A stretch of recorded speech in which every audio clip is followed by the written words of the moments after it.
Because like without people here tuning in and all that, I'm just talking to myself for no reason.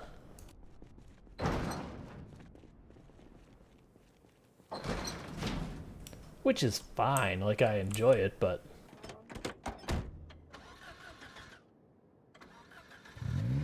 your cat is running around making funny sounds. It's a shame you don't have a mic, because my immediate response would be, could you give us an example? Of course, it could also be fun to see how you would type that out phonetically as well. You don't have to, or anything like that. I'm just goofing around.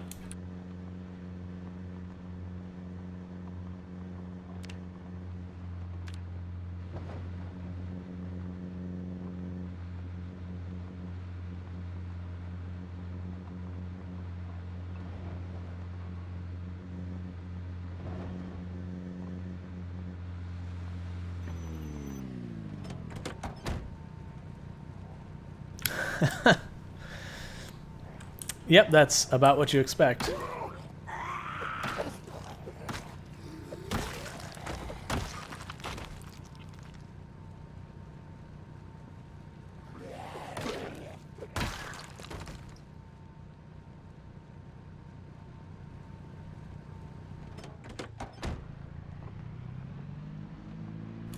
But yeah, I probably will get the point on this character. I'm definitely going to hit 10 with short blunt weapons, because you find them everywhere. They're good, fairly low stamina use weapons, so pretty good to have on hand. Short blade I'll probably also get up there, just because anytime my stamina gets low, I just snap out a short blade and go with it. Long blade will probably get up there, because every time I see a machete or a katana, it's coming out and it's just going to be going ham, because, you know, why wouldn't you? Like, you instantly feel like a superhero the moment you get a katana on your person. You just go, I see a horde, now I do not see a horde. I just see a trail of blood. Cats can certainly be warm and fuzzy and cuddly.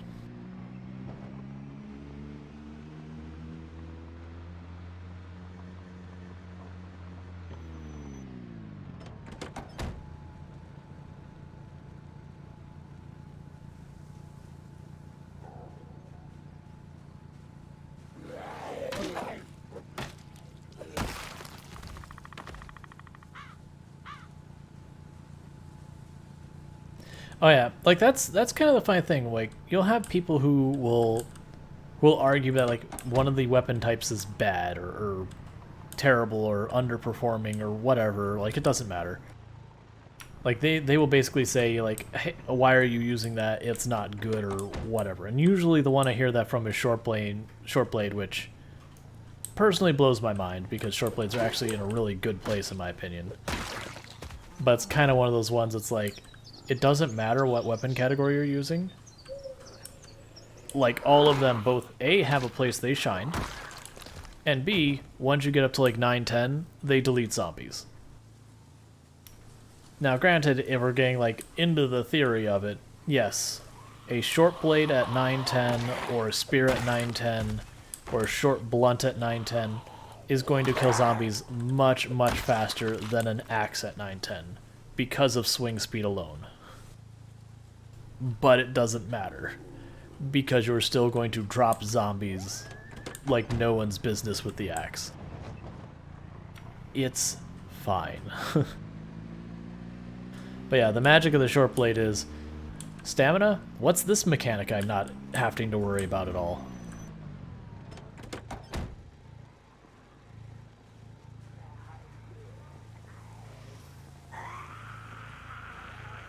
Yeah, early on, like, the hunting knife will take 4 or 5 hits to kill a zombie, and that's, you know, assuming not exerted or anything like that. Then you get to about, what would be like 4 or 5, that you'll start like 2 and 3 shotting zombies. But by the time you get to like 9-10, you are 1 and 2 tapping zombies with the short blades as well. But yeah, if you're talking like raw damage, yeah, an axe is going to absolutely blast past the short blade until you start skilling up real high.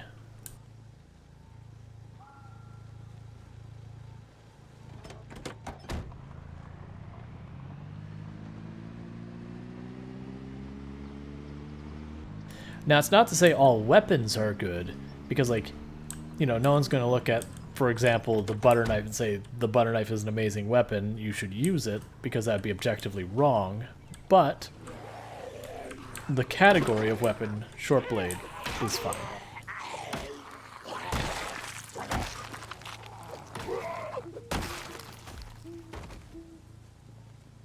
Yeah, no, you're not wrong.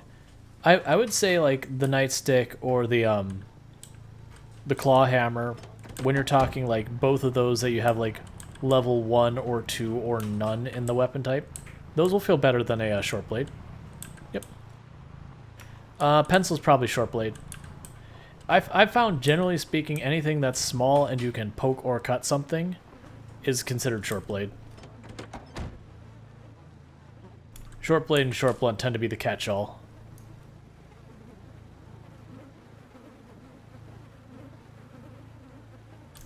I saw a zombie go into the trees.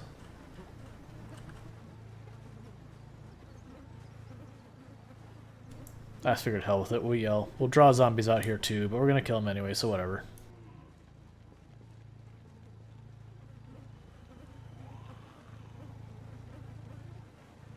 Huh. I was fully expecting to pull like 8 or 9 zombies out of the trees to my east by yelling, but guess we killed them already.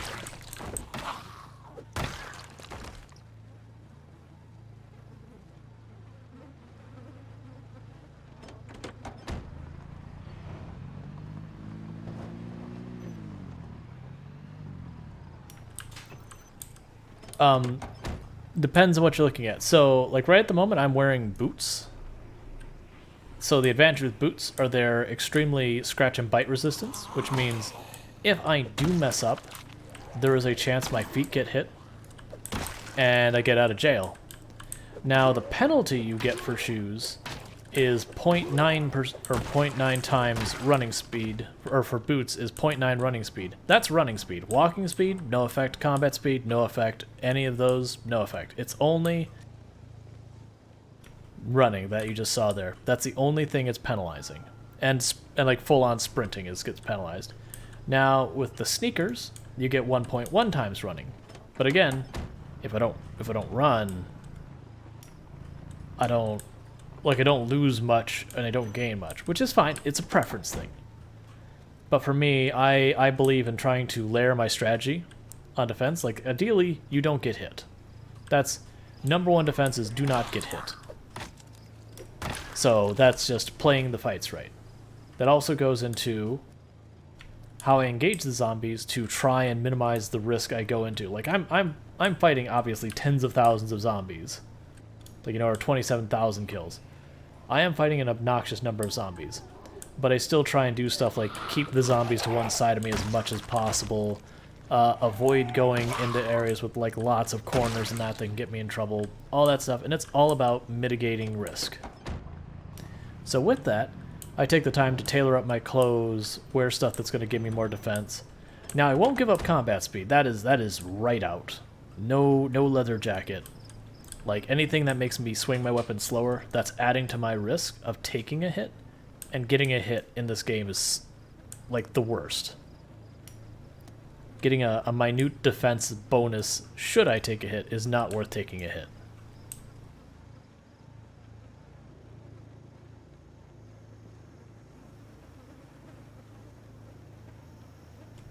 Yes, leather jacket has a combat speed penalty. If you want a good jacket that does not have a combat speed penalty, consider the varsity jacket. You won't get quite as much defense as a leather jacket offers, but you can get plenty, and it doesn't have the penalty.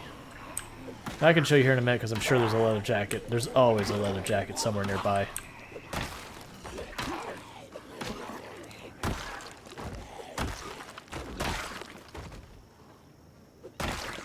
And it's not a big one. It's like 0.98 or 0.95 or something like that. So it's just a few percent.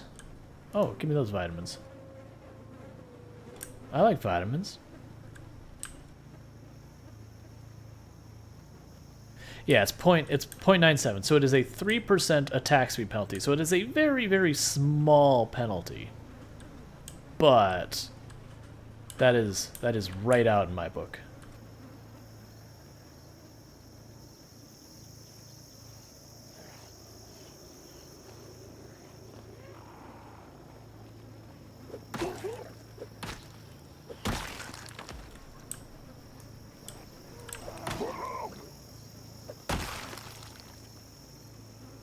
Yeah, so we're talking, it is a very, very small penalty, to be clear. But to me, anything that hurts my attack speed is non-negotiable. Like, it has to offer me something amazing for me to consider that. Because to me, attack speed is one of your main stats for keeping yourself from being hit in the first place. Oh, there was one. Yeah, so 0.97, combat speed modifier. Actually, that might not be your attack speed. That might be your movement speed in combat stance. Either way, it doesn't matter. Either of those is non-negotiable to me. That's my ability to avoid being hit in the first place. And a 0.01% has to come with some benefit that's significant for me to give it up.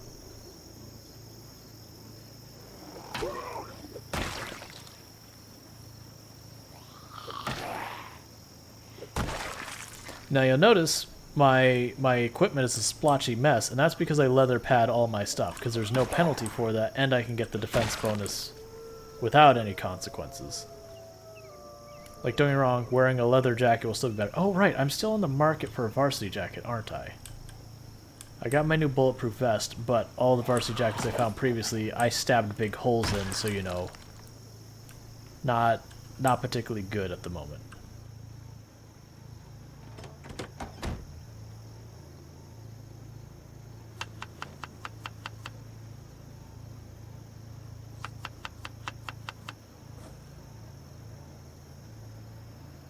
Oh right, I have a book to read. That's right. That's fine. We'll do that next time I have to head back, and it's not ready for us to sleep time yet.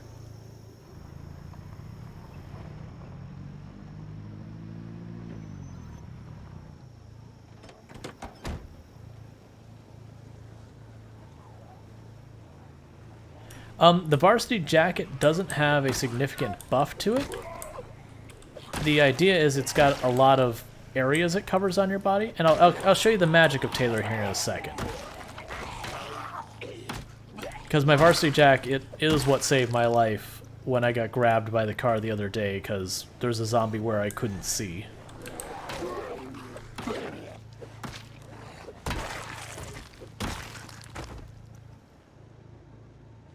Yeah, let's kill these two. So basically, the varsity jacket has the most coverage that doesn't come with a penalty. And then tailoring is what actually gives it a really good defense.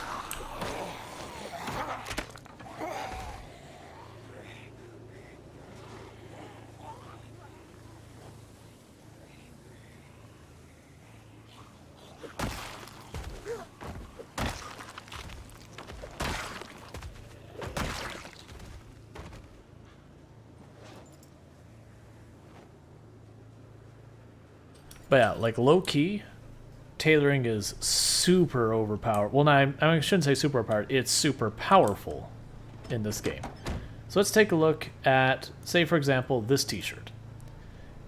Now, this t-shirt, if you're looking at it normally, offers me 0 protection on anything at all whatsoever. 0 across the board. But because I've tailored this with, I believe, tailoring 6 is when I put these on, I get 12% scratch resistance on all parts of my body, or all the parts it covers, and 6% bite resist on all parts of it. Which means if I take a hit, any one of these parts, I have a 12% chance of just not taking that hit from the scratch, and it'll damage my garment. So now if I were to look over here at my varsity jacket,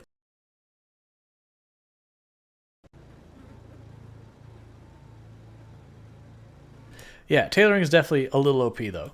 You'll notice my right forearm, it's at 0%, and that's what happened was the other day, Wednesday. I had a big box truck, so it's covering up this whole area. I know there's a clip for it, but there's this whole big box truck that you can't see behind, so my vision was obscured. And I walked up on it, and there was a zombie behind it. And I heard the zombie the last second, tried to run away real fast, but, you know, too little too late, got grabbed. So the good news was, I don't know whether it would have been a bite or a scratch, but they did grab my forearm and did damage. Now there's a 1 in 3 chance the scratch I would just ignore, and a 1 in like 5 chance, a little bit less than that a bite I'd just ignore. So that's where that came in. So that's amazing. So if I were to actually look at my protection tab, you'll notice here, scratch resistance, I have a bunch at 100%. Some of these are not great, but if we compare my right and my left forearm, I have a 93% chance of ignoring a scratch and a 41% chance of ignoring a bite, where my garment will take the damage, not me, versus my right forearm is at 61% because my varsity jacket got damaged. So yeah, tailoring, amazing. I highly recommend. It is tedious to level, though, as a warning.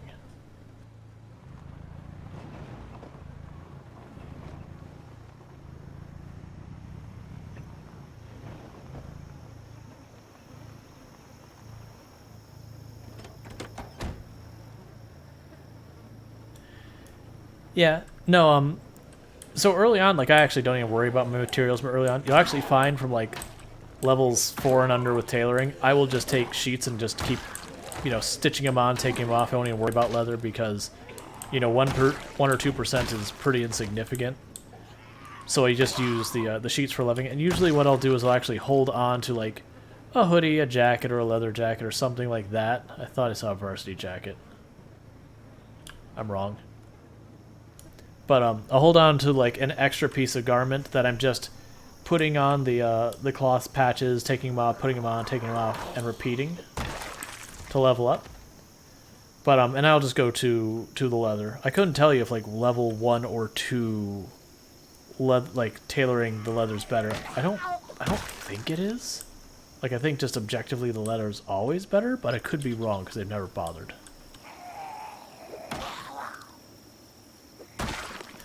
Yep, yeah, if I were to hit absolute max tailoring, so if I hit 10 tailoring, I can have almost everything 100% scratch resist, except I believe I cannot make the left and right shin 100%, the left and right hand 100%, or the neck 100%. I believe everything else I can get up to 100%. I could be wrong about that, but you can get pretty close. The bite, I can get most stuff to around 60 to 70%, and probably about half, a little under, to 100%. And that's wearing layers. Now, downside is you can really only realistically do that in winter, because that many layers during the summer, you become just a sweaty mess.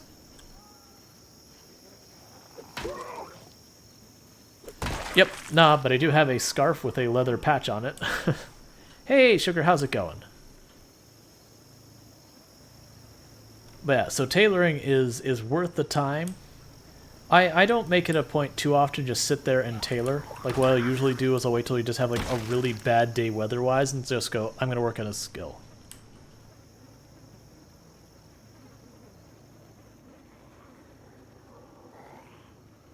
Yeah, every garment has a amount of insulation.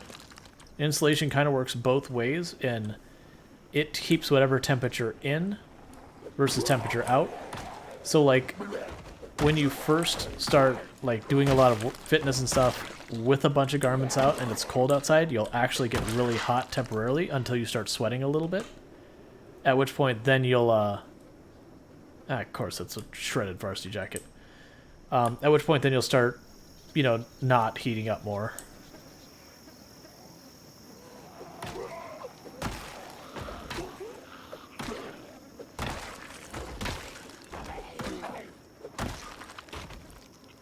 Like, weirdly, when you're taking into consideration the tailoring, what's the pajamas called that you wear underneath everything? Long johns. Like, the full body long johns are one of the best things in the game because it covers, like, everything but your hands and neck and head.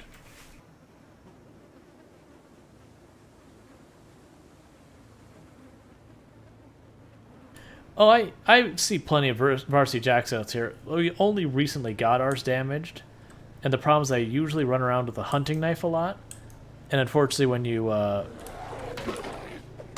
you stab stuff, you put big holes in it, and it's a whole thing. Now the good news is if you hit tailoring 8, you can repair those, like actually repair them as if they were never damaged in the first place.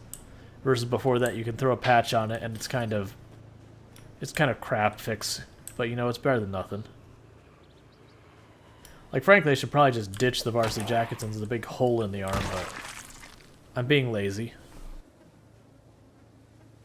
Yeah, long johns are tough to find, and there is long johns that are just pants, and then there's long johns as like the full body. It's the full body ones that the really, really good ones. But the pants are good because they do layer under most clothes. There's also baseball shirts and Hawaiian shirts have like their own layer to them as well.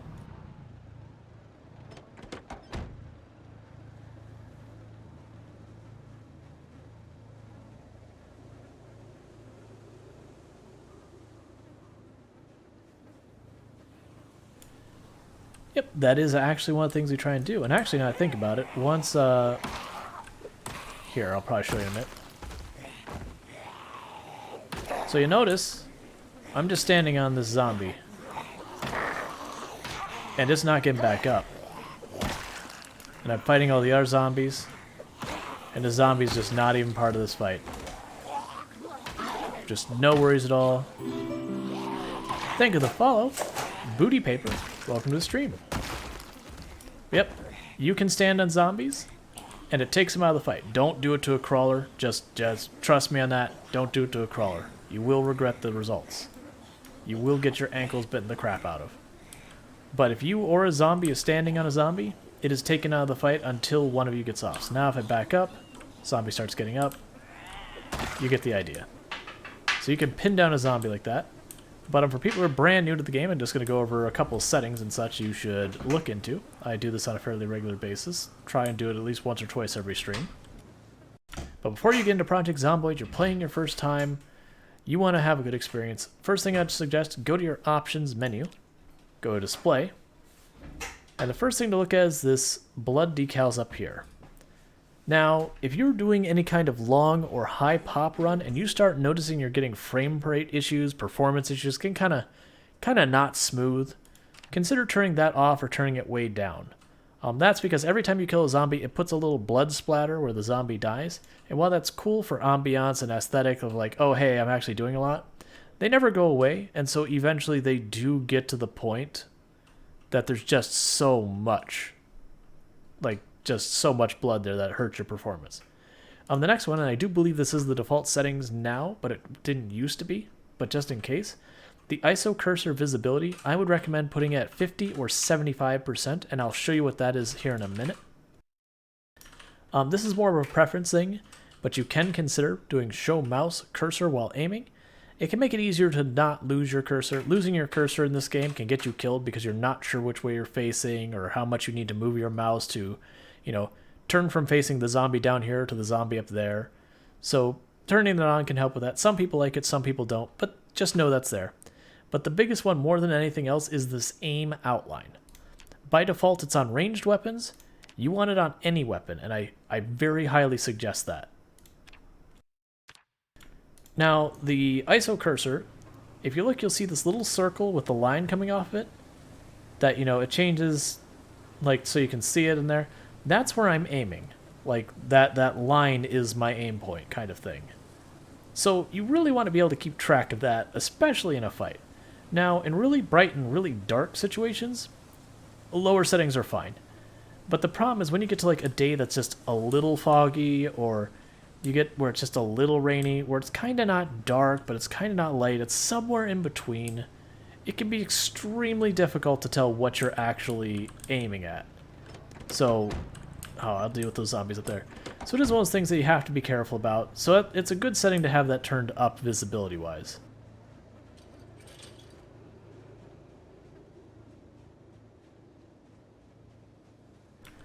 Now, next thing you'll notice is when I go to fight these zombies, once they get into weapon, while I have my weapon up and ready, they'll have a green outline show up around them.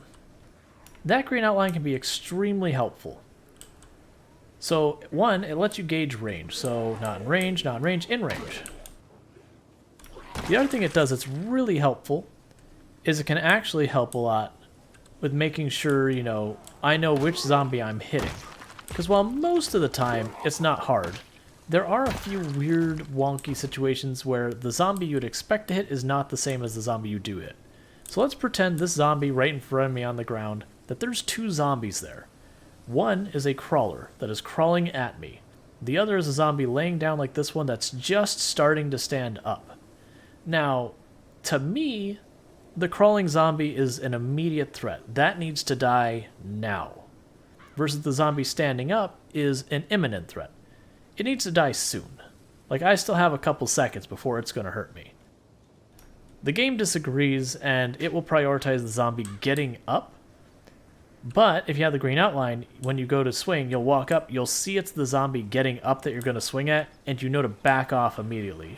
Because otherwise you're going to swing, and if you're perhaps maybe a little exerted, maybe a little tired, and it's enough that the zombie on the ground crawling at you has enough chance to grab your ankle, and that can get you killed. So the green outline can help with that. There are also occasions where you cannot see the zombie behind terrain. I don't think I have an example nearby. Yeah, there's no example here. Actually, take it back. So you see this actually the box becomes transparent. But there are things that, like hedges, large vehicles, stuff like that, that you can get to the point where you cannot see behind it at all, but you will still see that green outline when the zombie comes in range. So it can be very, yeah, box trucks are a doozy, because you cannot see behind it at all. And it'd be like if that wall didn't disappear. But if I do that, I would see the green outline and go, oh, there's a zombie there. I would show you, but there's nothing here that's a good example. Because it's only a few places it happens. It's pretty rare, but also helps. You can also use that with certain things like stairs. There's ways you can use it to help you. It's still janky. Stairs are scary, but it does help. So it's strongly worth considering. Because I know a lot of people are like, oh, I don't like turning it on. It ruins my immersion seeing this green outline. I'm like, well, you know what also ruins my immersion? When I have my weapon up and I walk behind a vehicle and there's a zombie here and the vehicle's tall enough I can't see, and I have no idea if the zombie's in range or not, as my character in the real world would be staring at a zombie 2 feet from their face. That also ruins my immersion. So it's kind of damned if you do, damned if you don't type situation.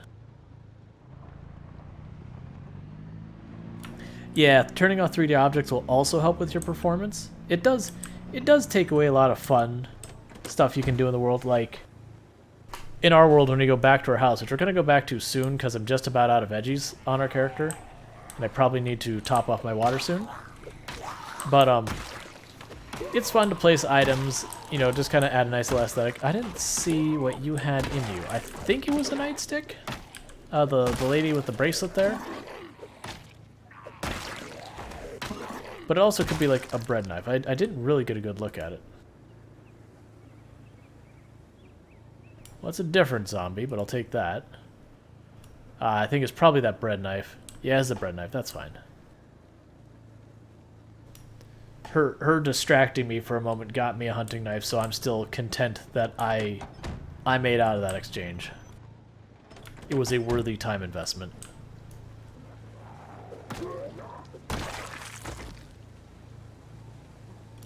Oh yeah, there are things that can absolutely kill FPS. Like actually, it's one of the ones we have a person who will hop in stream on a fairly regular occasion that I have been playing on the Deep Fried Brains multiplayer server, and I don't, because I have like a really strong computer. It didn't cross my mind the implications of leaving a bunch of items on the ground, and all it was doing is like, because I was the person who was leveling up tailoring in the server. So I was taking the time to just absolutely shred clothes by the hundreds, piling up, getting their thread, taking the time to level it up, all that stuff. So at my safe house I had, which is nearby, like the main safe house everyone is using, I had like 2 or 3 piles of cloth that were something like 800 or 900 units of cloth per pile, because that's just how much extra cloth I got per the thread I was finding. And someone was going, when I go near your base, my game grinds to a halt. I'm like, I'm so sorry. It's going to take me a little bit to clean up my mess, but I will get it cleaned up. Because like I don't mind doing that stuff. It's not bothering anything. But if I'm hurting someone else's game experience, like I'm sorry, that was not my intent. My intent was not to melt your CPU. My intent was, I have a bunch of junk here I have to deal with somehow.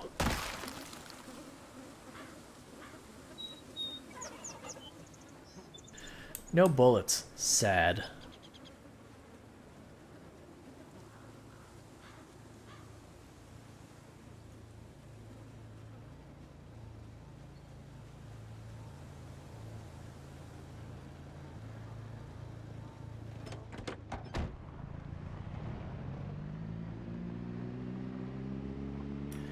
Yeah, it's probably getting pretty soon that I'm gonna have to shed some layers.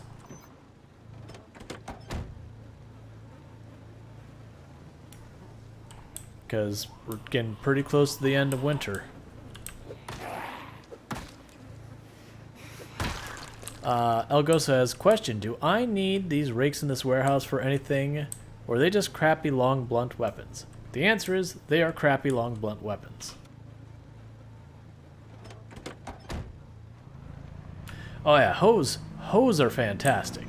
Rakes, on the other hand, rakes are hot garbage. It's like the durability of the spear without literally anything redeemable about the spear.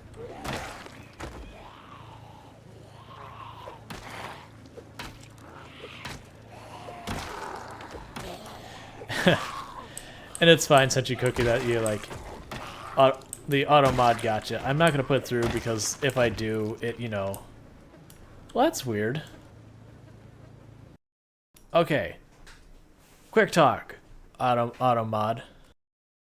Like, so literally, Sentient Cookie said "dem hose" and it gagged her, or gagged them on the word hose. Actually, I don't mean to assume gender. My apologies. And then Elgoso goes, yeah, I love hose. So literally the same word. And Automod's like, the first one, absolutely not. And the second one, yep, A+. Mia male, okay. I'll try to remember that. My apologies. But yeah. So it's for whatever reason, Automod is just like, the word in this context is worse somehow. And I don't ask, and again, just gonna point it out because every time Automod comes up, this ends up being something that someone wants. Not every time, but most times Automod comes up. I do have a channel rule to please not test Automod. Like, it just leads to people seeing how close they can get to offensive before it flags, which means we're saying offensive things, and I don't want it. If you want to test Automod, turn on Automod on your channel and go nuts.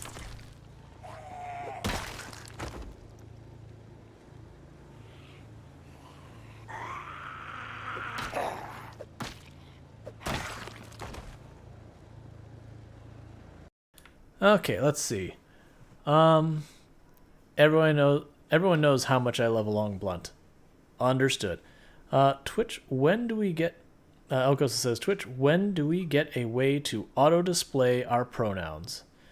I would love that.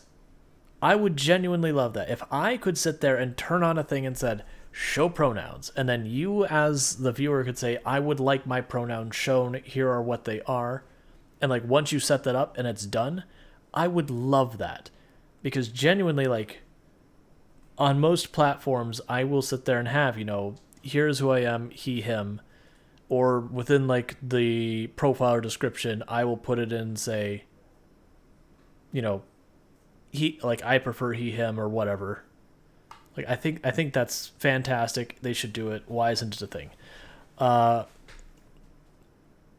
Quico says, hey, how do I get the mod to get higher population numbers than Apocalypse?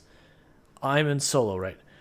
Okay, and I'll actually get that once I get through the comments, but I can talk through that one. Century Cookie says, just gotta let me know if I ever say something not cool because sometimes I say a stupid thing. It's no problem. Like, anyone who's been in the channel for a while, you will notice when someone sits there and says, hey, you know, we won't make that kind of joke here, or hey, you know, please don't use that term, use this term instead.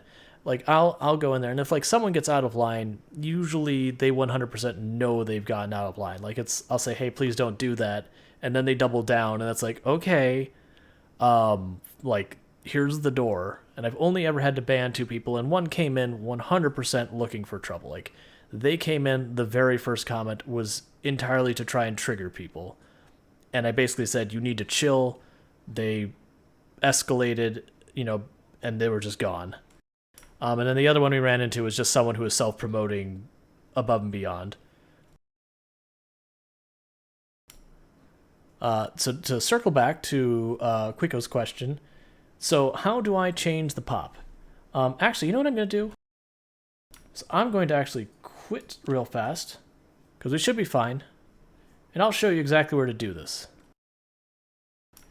So when you start, if you go down here to solo,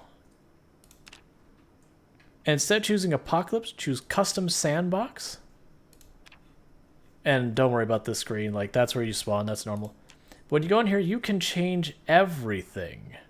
So you can sit there and first like go down here and say, I want it to be based on Apocalypse mode. Okay, I want all the zombies. No. I mean all the zombies. You can do that. I highly encourage, if it's a setting you're going to use a lot, save it because it's annoying to go through this. But you can change everything about this game. You can choose how long your days are, what day you start, when does the power and water go off, how often you have alarms, how long that food lasts, all the different stuff. You can go into multiplayer. You can say, here's the items I want to be automatically deleted from the world if I leave them on the ground too long. How much gas is in the gas station? Frankly, this number is irrelevant because even at the lowest settings that aren't empty, it's still an obnoxious large number of gas. You can say, I don't like fire, and turn it off. You can change the temperature, the rain, the erosion, all that stuff. You can make it so the helicopter shows up multiple times. How often you find generators, how much loot there is in the world.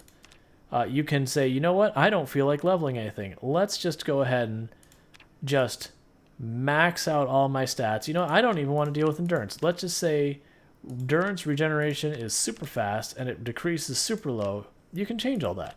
So it lets you do all sorts of absurd stuff. You can do the map. You can change your vehicles. You know what? You don't want vehicles to be complicated? Bam. Vehicles aren't a pain in the button anymore. You know what? You decide you want zombies that just flat run you down and murder you? Sure, we'll make superhuman tough zombies that sprint. Why not?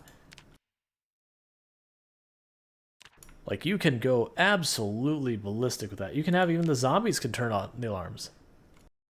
Yep. So this is good times. And this is one of the things that makes this game so much fun, is just how much customization you can do. Because in the sandbox, you can change one or two settings, and the entire feel of the game changes.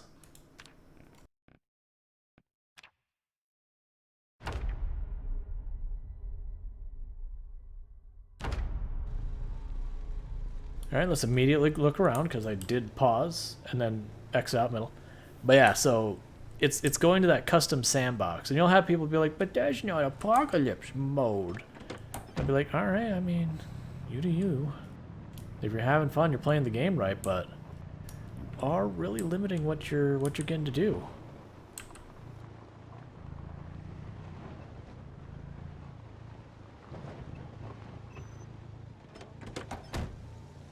Yeah, like, and some fun stuff you can do is sometime try playing 6 months later in the game, which starts you in the winter, and then do that with very rare loot. And it's a very different experience. I actually find very rare loot very enjoyable.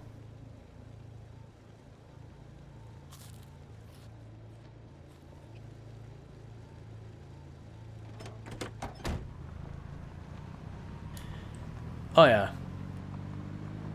I don't think sleeping events work right now. I think they've been disabled. What they were is you could just wake up with a zombie smashing the window right next to you, even if you had like secured the area. I don't remember what else there was. I think it was almost just zombies surprising you and waking you up. It's just some of it led to such utter BS deaths that I think they don't have it turned on. Like, it's still there, but I don't think it does anything, unless someone could, someone could prove me wrong kind of thing. Like, it very well could be a thing. I always leave it off.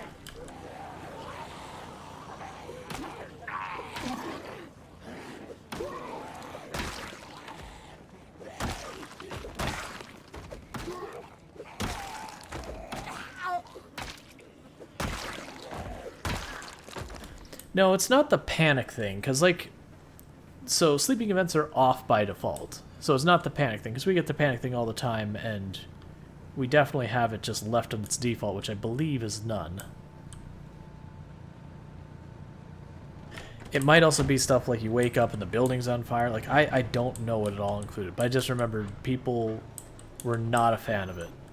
Because then again, like, anytime you slept, you basically had to be ready to run, and which way to run the moment you went to sleep, just in case when the event's triggered. Because so many of them were just that dangerous. And for a game that's all about being, like, methodical and planning your action and reducing your risk and all that, just having something randomly kill your character with, like, little or no time to react is a very different aspect for the game. Okay, and there was a varsity jacket here. Let's hope it's not destroyed.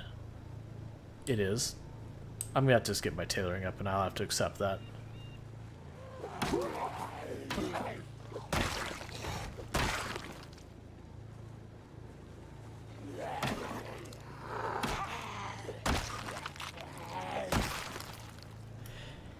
Yeah, no, unlimited.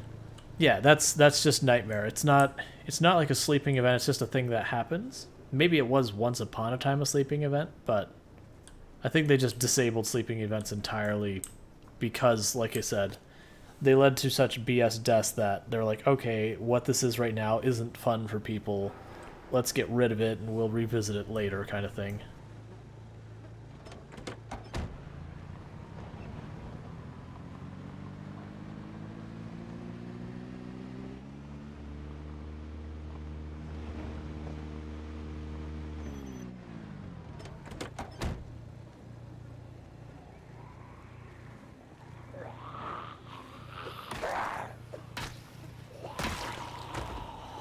Yeah, and that's what I recall, as well as things that, like, it basically makes you have to, like, cat-like reflexes react to a zombie in your room, and it's just like, okay, that's not fun, because if you just guess the wrong direction the zombie's going to move, or the room is just too small kind of thing, it's just, you wake up to being grabbed. Because there is, like, a moment before you can actually see what's happening. So, like, you'll see, like, the timer go, and then the screen's black for a second. You can actually move when that screen is black, like, for the second it's fading in or whatever. And the zombies can do stuff during that frame of time as well. So, like, if you ever, like, you hear a window shatter and you see that clock going, you want to hold shift in a direction and just guess. Because there is a chance then you could push the zombie out of the way that's going to attack you and get away with it. But you can imagine a zombie spawns in the room with you and it gets a head start at doing stuff, you know. Yeah, that's not good.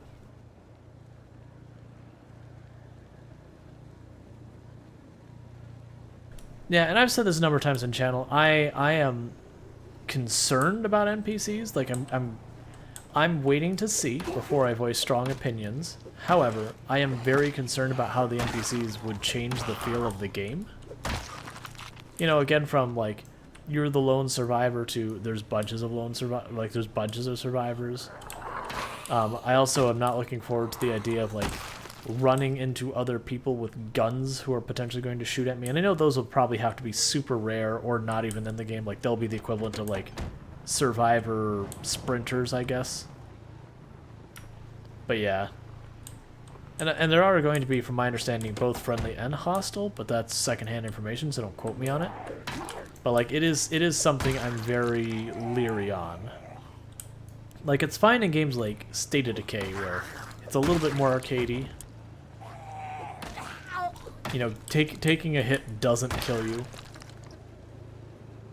But this is Project Zomboid. Like, getting hurt in this game sucks if it's, like, an actual legitimate injury, you know, like a bullet wound or stuff like that.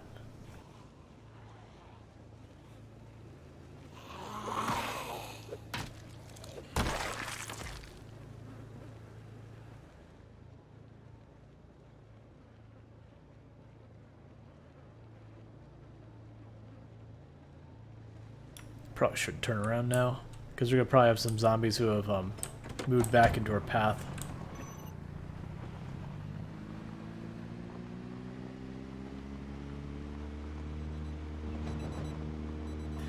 Yep, so the population settings I have is the base pop of 4 times, initial pop of 4 times, peak pop of 4 times, and peak day of 1. And you'll probably do the math and go, but wait, that adds up to 64 times. The thing is, initial and peak pop do not stack, so that's not a factor. But it is just the base population, and then you have a multiplier of 4 on top of that 4, right from the get-go.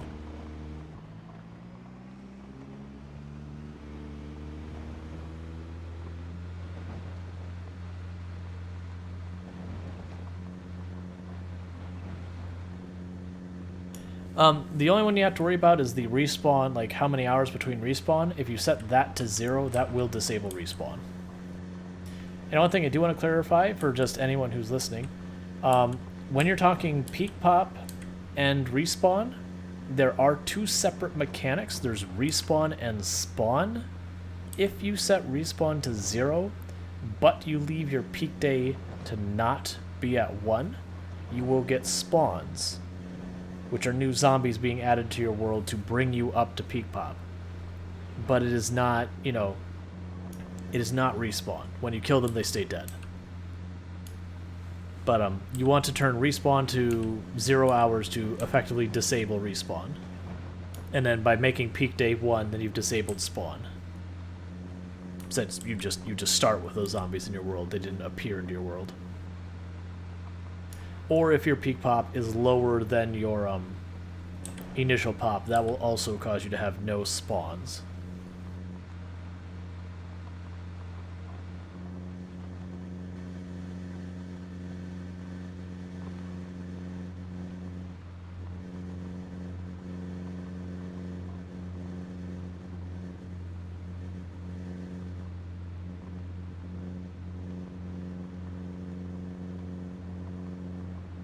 Nope, I left on migration and redistribution. I will warn you what that will do when you're playing the game is you'll clear an area, think everything is all hunky-dory, and then like 12 in-game hours later, they will come. Oh boy, will they show up in force.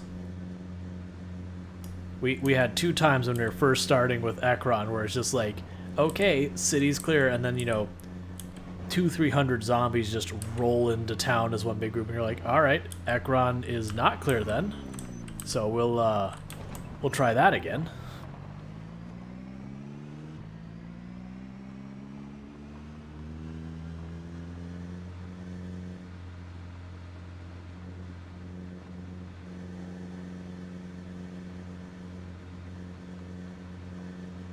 I do think, because people mentioned it earlier, I do think it should be an option that I, as a viewer, can show show my pronouns on my usernames, like not changing my username, just tack it on the end. And it should also be an option as the streamer, because some people don't want to, and I disagree with it, but some people don't want that to be a thing in their stream, whatever. Like, let them manually disable it, that it doesn't show in their stream, because it can also be that you're worried about people targeting your audience or whatever. I personally think it's better to show it. My pronouns are he, him.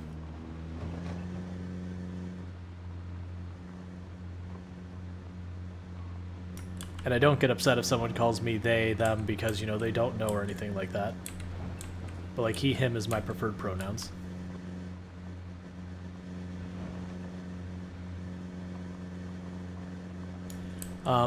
Well, the thing is, if I clear Riverside and I tried to build, like, trying to build a wall to block in Riverside to be, oh my goodness.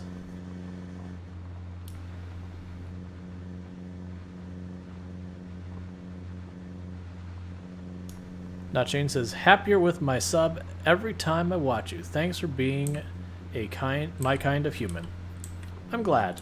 I just try and be, empathetic and considerate to others and do what I can to help people. Yeah, and that's, you'll actually notice a lot, Sentient Cookie, that I will very, very, very often go with they, because my memory is not the best, and I would rather land on a neutral that is incorrect, quote unquote, than, you know, assume someone's gender, that kind of thing. Like, I will try to do that. Not that I always get it right or anything like that. It is the one downside of, I think we're getting ready to have 1,000 followers, so it's a little bit difficult to keep up. And there's definitely times where it's like, I remember someone told me this thing, and I'm trying to remember who, but then I won't remember who it is. So it can be very tricky.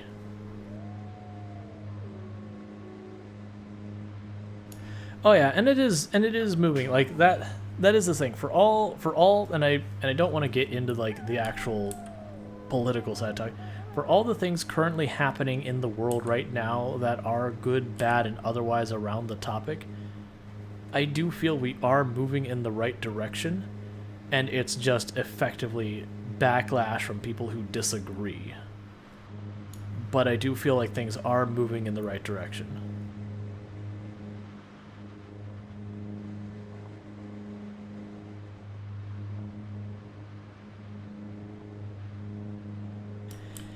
Yeah, I do try not to swear, and like you'll actually find a lot of times when someone, I'll like self-censor when someone is like, I'll, you know, read their comment and they'll be like, oh, well they said, you know, whatever, effing whatever. Like I'll either like abbreviate it like I just did there, or I will skip the word if the word is not necessary for the statement, or, you know, sub in, like I might say dang instead or whatever.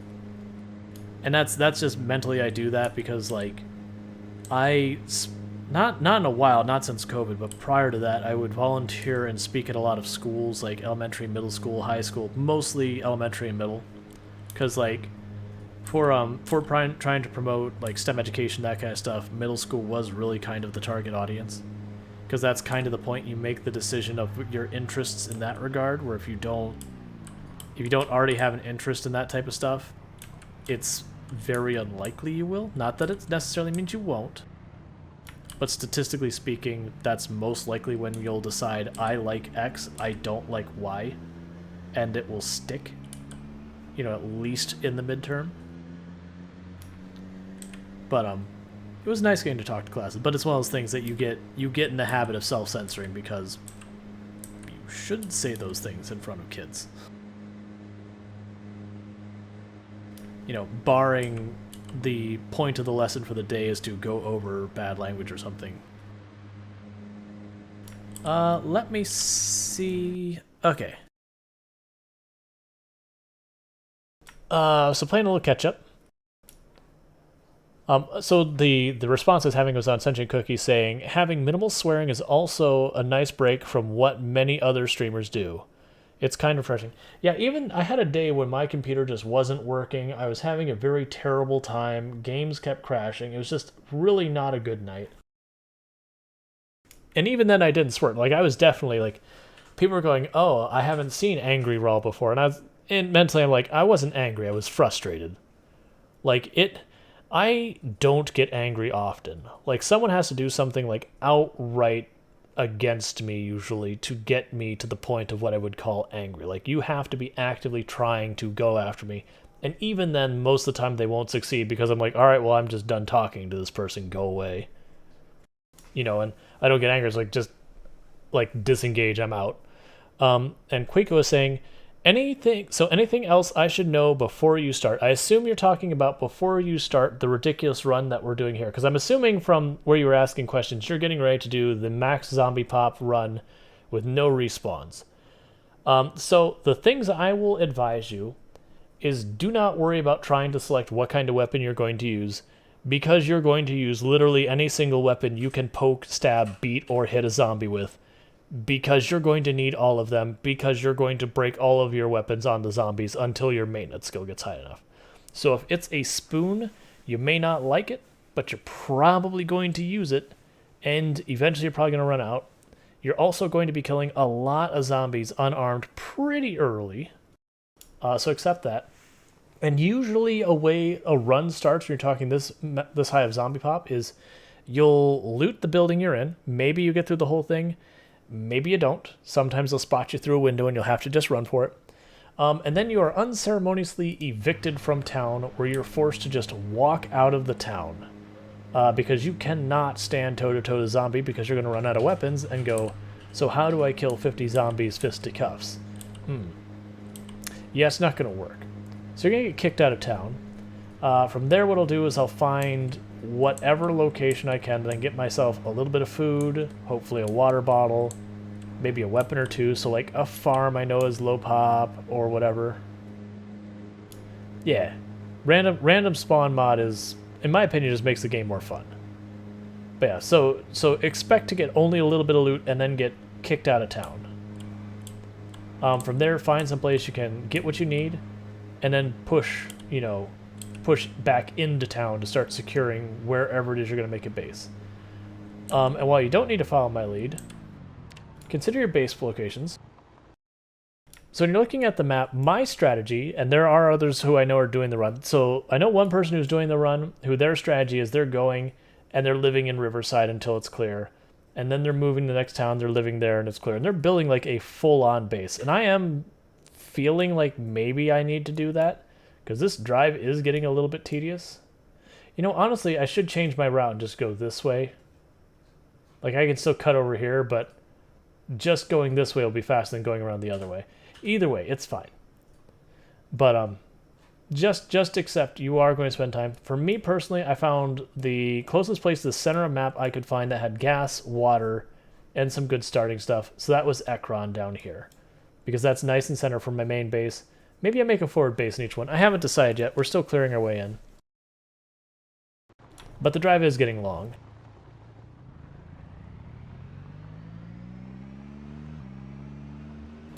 And we did get a hydrate cashed in, so I'm going to do that.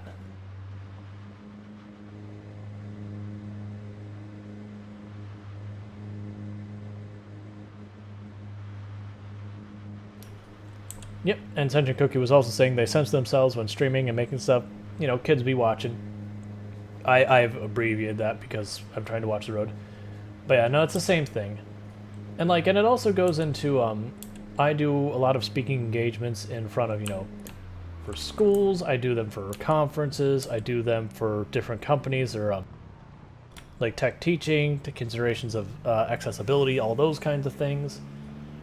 And you want to make sure you present yourself presentable, because unfortunately people will just dismiss your point if you swear too much, or if you talk in a way that's, not unclear, that's divisive or anything like that. So you do learn to communicate effectively, because there's no point in you being there if you start swearing like a sailor and no one wants to listen to you, because, okay, so you're talking to the wall. Good job. It's not that you don't swear at all in speaking. It's a tool, and one that should be used sparingly and strategically. Not that I don't swear, like, stuff happens. If I bang my thumb with something, I'm probably going to curse. It happens. I parked too close to the wall. Anyways, I didn't check for zombies, so let's do a quick circle around. Make sure there's no zombies anywhere nearby walking towards us.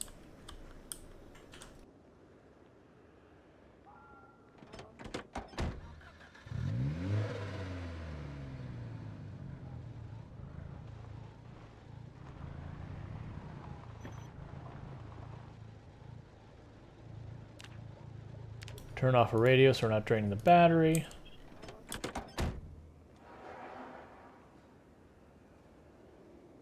But yeah, this entire run is about risk mitigation the entire time. It is a marathon. It is not a sprint. It is going to take forever. Just accept all those things.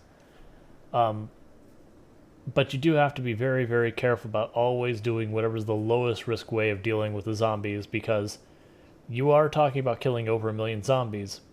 If you are taking any risks, each time you do take a risk, it's kind of a roll of the dice on if it pays off or not. And sooner or later, you're going to roll, and it's not going to be good.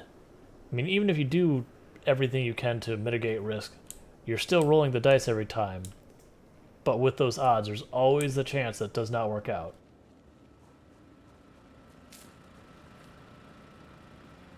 I need to repair that. So let's go do that.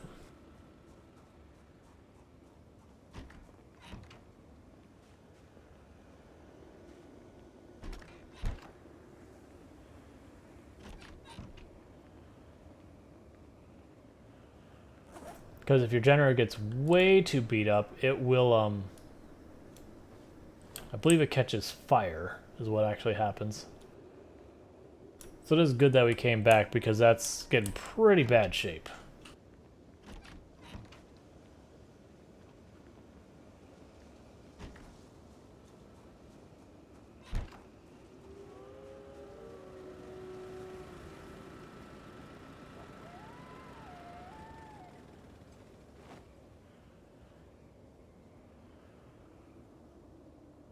Oh, El Goso. Isn't there a school in Muldrow? I mean, most of the bags you'll find there will be school bags, but I always find a couple of duffel bags in the schools if you check the lockers.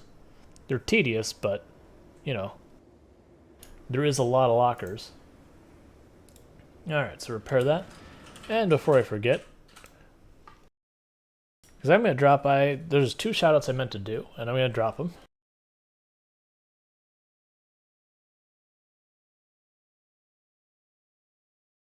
Which one of those is, I meant to shout out Mr. Lamprey UK, who was chilling in the stream earlier today, doing a very similar run to the one we're doing right now, except the difference is they have a lower population with respawns on, but they're also going for 1 million, zombie kills.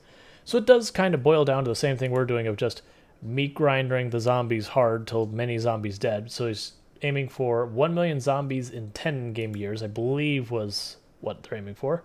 And then goes the llama, who also plays Project Zomboid, and it's fantastic, and you should check him out.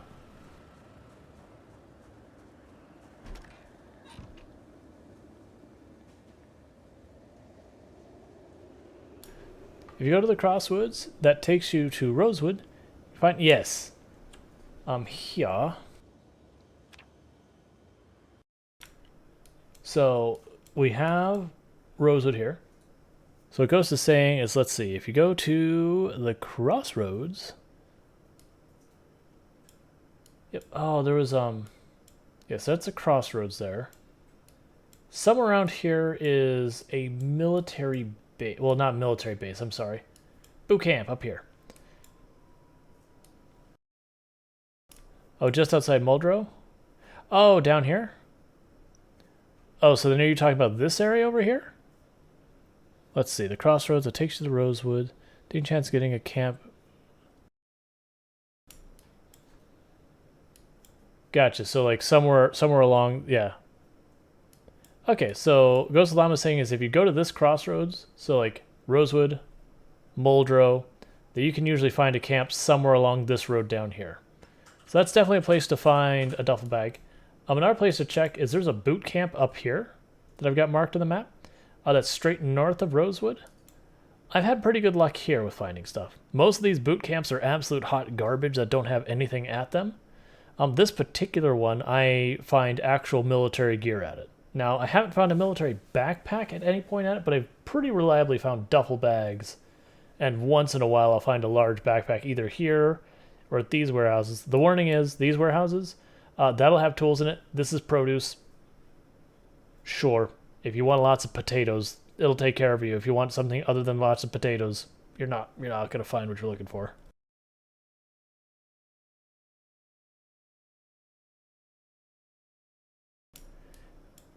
Yeah, that's the thing. Like, I know they can spawn here, and I've been to them a number of times. Like, I know it is a possibility to get it there, but I have not found the military backpack. Large backpacks, like you can see where I followed these random roads out here. Usually I just go for a loop around these roads, look for a big ball of zombies, pick out the one in the middle, get my backpack. I think we have 3 of them at this point.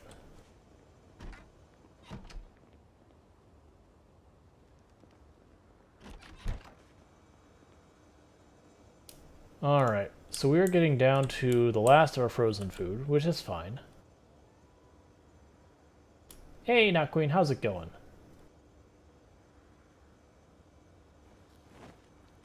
Drop it in with a hydrate. Thank you so much. Oh, they're just eating extra cereal. That's fine. It's cool.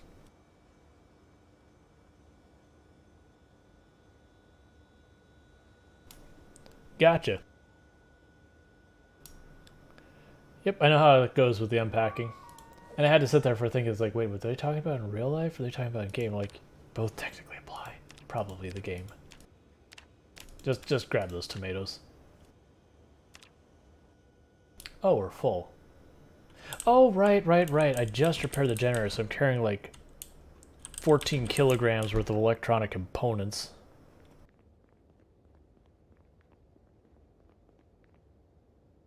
Yep.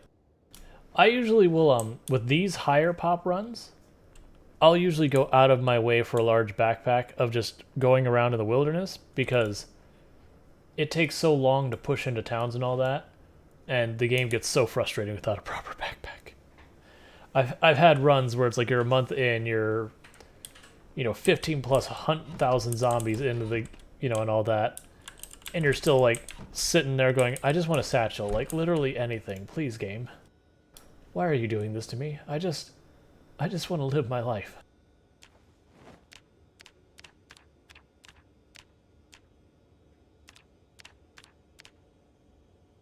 That's more than enough of that. And here is our wonderful katana bed in all its glory.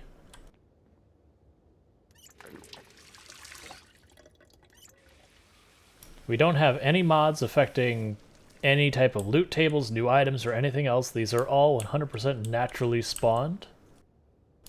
It's just when you're killing tens of thousands of zombies, 16 times does give you lots of katanas.